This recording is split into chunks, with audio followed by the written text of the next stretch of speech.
কারি আবু রায়হান। আপনারা সকলেই তাকে চেনেন।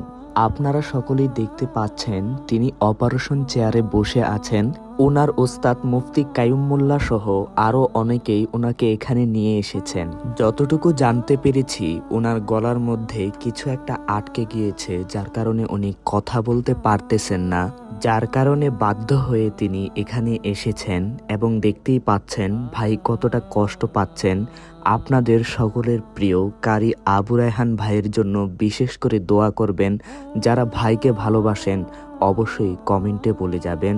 সকলেই দোয়া করবেন যেন কারি আবু রায়হান ভাই সুস্থ হয়ে যান এবং আপনাদেরকে আবারও তার শ্রুতি মধুর কণ্ঠ দিয়ে ইসলামী সঙ্গীত এবং আল্লাহর বাণী শোনাতে পারেন। কারি আবু রায়হান ভাইয়ের এই কষ্ট দেখে আপনাদের যাদের কষ্ট লাগছে অবশ্যই কমেন্টে দোয়া করে যাবেন এবং ভিডিওটি শেয়ার করে দিয়ে সবাইকে দেখার সুযোগ করে দিবেন।